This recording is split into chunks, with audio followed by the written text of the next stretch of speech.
We have this report from Timcast.com. Trump vows to appoint special prosecutor to go after Biden if elected, saying, now that the seal is broken, in addition to closing the border and removing all of the criminal elements that have illegally invaded our country, making America energy independent and even dominant again, and immediately ending the war between Russia and Ukraine, I will appoint a real special prosecutor to go after the most corrupt president in the history of the U.S., Joe Biden, the entire Biden crime family, and all others involved with the destruction of our elections, borders, and country itself. Election interference at a level never seen before in our country, in a subsequent post. So now that we know that Trump is being charged and the seal has been broken, as he said, in more ways than one.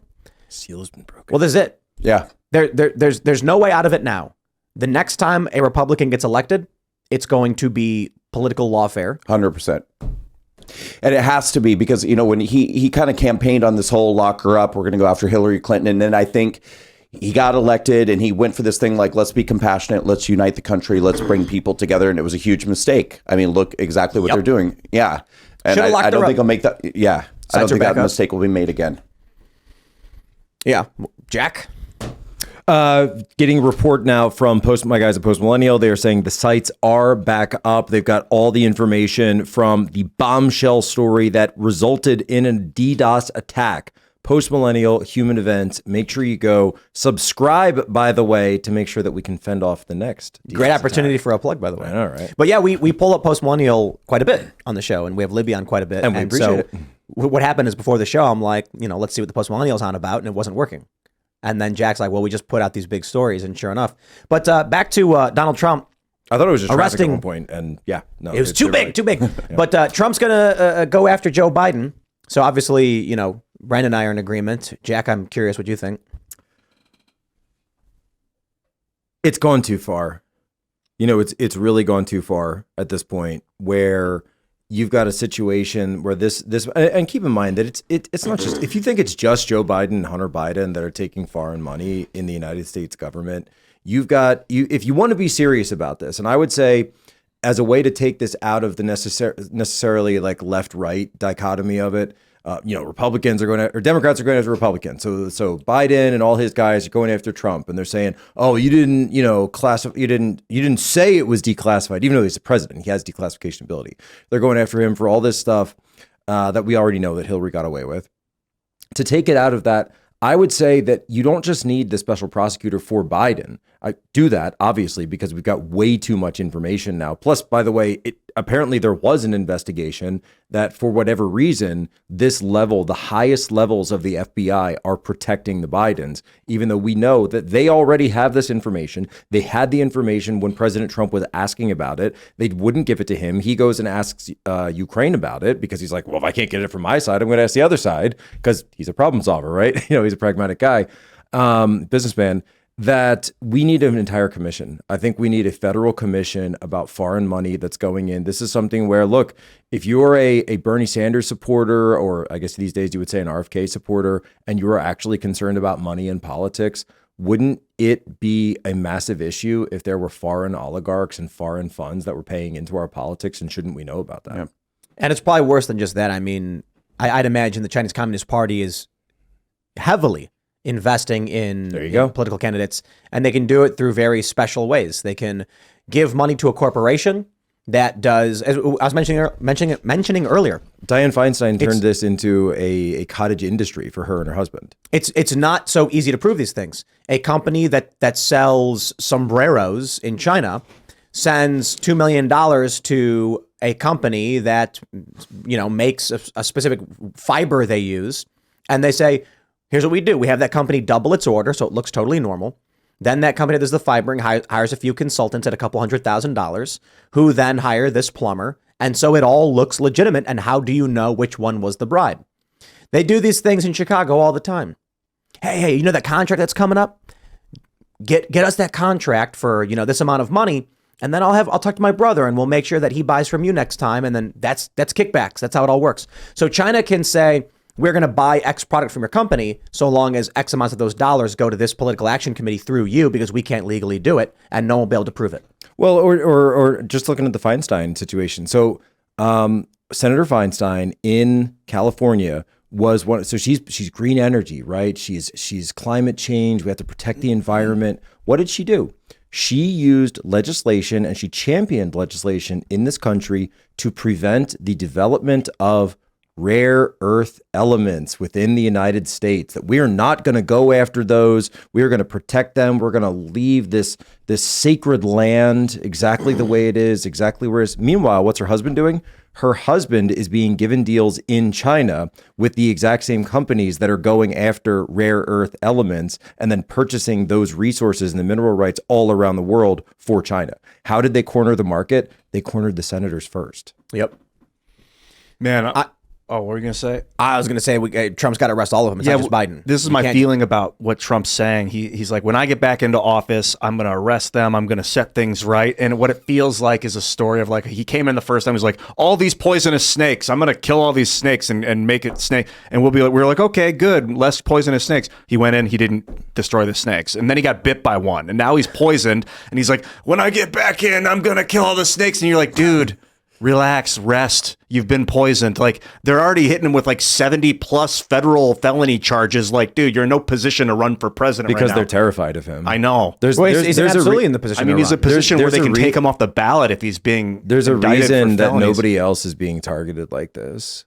I mean, Right. I think that the Trump movement singularly represents the most viable anti-establishment movement in this country. And because it became it attained critical mass, that's the reason you're seeing this pathogen-like response to it by the system that you're seeing. You'll see Republicans and Democrats will link arms, the Bushes and the Clintons and the Obamas, to go after Trump because they know that he's the one person that actually represents a threat to them on a much grander scale. And by the way, if he wasn't leading in all the polls, but CBS YouGov has him up, 38 points or something right now. It's not exactly like a pro-Trump poll.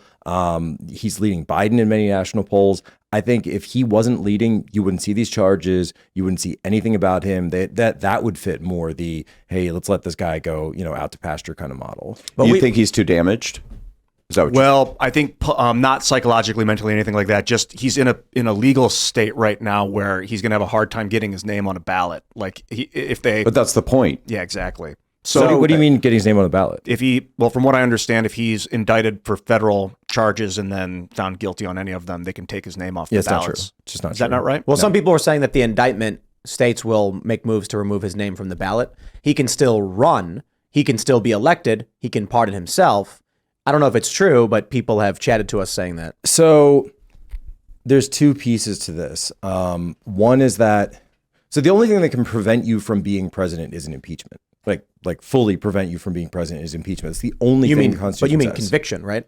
Impeachment and conviction. Impeachment and conviction, yes. A fully carried through conviction and impeachment, which has never happened, by the way, in U.S. history. That then the other piece of it, which I think is this sort of loophole that they tried to do this with Marjorie Taylor Greene, and they were attempting to do it with Madison Cawthorn down in North Carolina, was these Civil War era laws that are on the books in some of the states that say if you were a member of an insurrection, that you can no longer hold office in the United States, and that these laws do apply in these states. They were written obviously for Confederates. To say that, okay, if you had been some official in the Confederacy, now Georgia's been admitted, back to the Union, Mississippi, et cetera, Alabama, that you can't go and run for office again because you were part of that.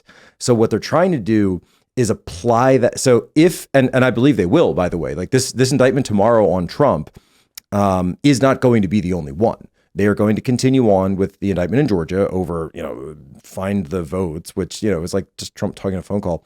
And then I do believe that they're going to go after, and Brand, obviously you've got more information on this, they're going to take those Proud Boy and Oath Keeper indictments for seditious conspiracy.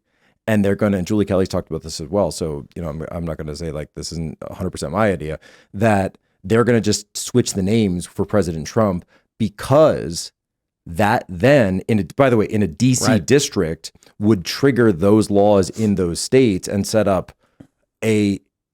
we're obviously in uncharted territory, like massive uncharted territory here in terms of all of these things, but it would set up a huge legal challenge for him. Now, when they did this with Marjorie Taylor Greene, the judge basically ruled for her 100%. But Marjorie Taylor Greene had never been indicted and convicted of anything that would be considered an insurrection. In fact, up until this seditious conspiracy case, no one had been charged with anything that would be considered even close to that. And so the idea being is that, is there a possibility? I mean, it's some like insane figment of a Blue Anon type deranged conspiracy, but that's literally how far they're willing to go to try to stop Trump. There's a smaller story besides Proud Boys and Oath Keepers that's already happened that a lot of people don't know about because there's not enough reporting on January 6th. But there's a J6er named Coy Griffin. He was a city councilman in New Mexico. And he got a misdemeanor charge, didn't go inside the Capitol on January 6th. And I really want people to pay attention to this. So if you're watching and listening, look it up and share it. But he was a city councilman in New Mexico, got a misdemeanor charge for standing outside the Capitol, didn't go inside the building. But the Democrats in New Mexico went after him to have him removed from office for this very reason. And the judge went for it. And he was actually removed from his position for being involved in insurrection. And so he's now having to appeal that. But the point is that the precedent has already been set. Yes. We have now removed somebody from office for insurrection connected to January 6th. So we have precedent for that now. And of course, they're going to do that to Donald Trump. No, I think you're exactly right. I think this is what it's. So people look at some of these J6 cases and they'll say, okay, this is a one-off. This is a one-off. No. They're building towards this. They're building towards the precedent, and they're moving slowly and slowly and slowly to get to the point where. And by the way, this case down in Miami, they know this is a weak case. Plus, they also know that because of the district, the jury pool down there, which is an area that almost went for Trump in 20, that decisively went for DeSantis in 22. I mean, you try and tell me that you're not going to pull 12 people and not at least get a couple of like based Cuban, Miami Cuban guys on there that are like, look, we saw this in communist Cuba. We know exactly what you're doing. We're not going to go along with this. You'll see jury nullification. You'll definitely get a chance of that. In DC, you never will. Not if your name is Donald Trump. And this is the big challenge. The jurisdictions are everything.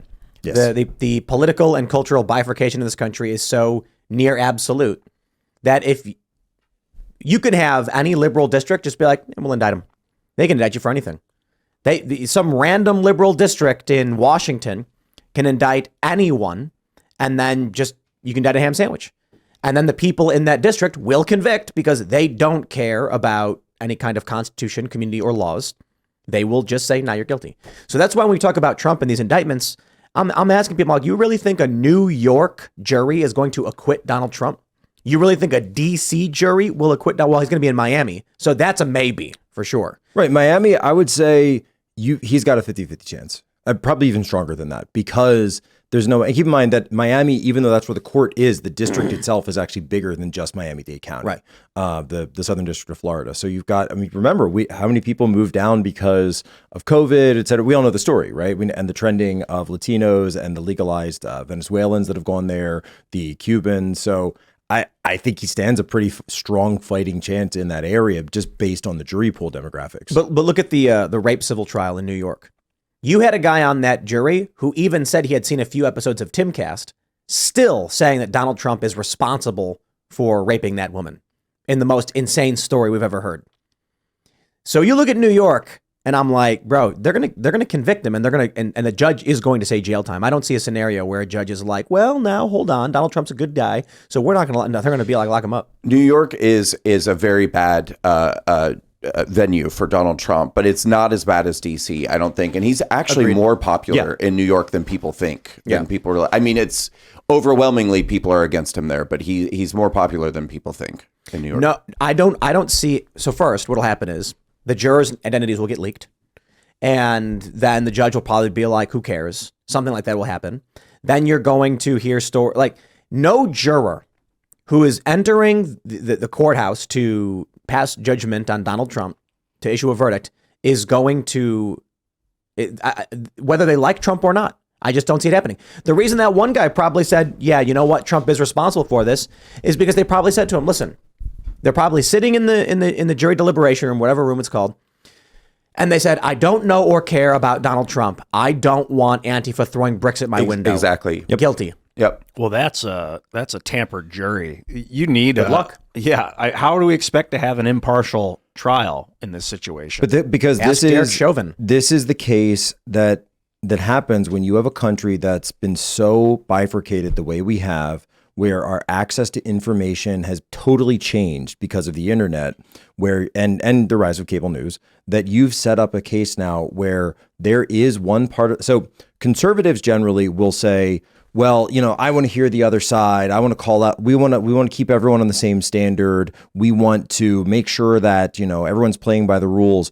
Whereas the left will just sit there and say, I want to destroy the right. I want to destroy anyone who's related to Donald Trump, who's related to January 6th. You see case after case after case. That's why they're putting Bannon on trial in New York, right? Bannon, he wasn't even in New York, but they're going to put him on trial in New York. That's why Bannon, he's got his 4-month sentence. That might be coming up soon, by the way. That's already happened for Bannon, that he may have to serve 4 months, and it's looking that way. But you also had, to Brandon's point, there was a case where in that very same, so Steve was raising money for this We Build the Wall endeavor, where it was like this private building the wall thing. And one of the guys took a plea deal. Steve got pardoned, and there was another guy who actually went to trial. This is the federal case, not the state case. There was another guy who went to trial in New York on this. And there was one juror who sat there the entire time and said, you know what? You guys are a bunch of liberals. You guys are just repeating whatever the government tells you. And you can even see in the, Politico has the report, the man repeated anti-government conspiracy theories and through the entire trial and refused to go along with anything the other people said.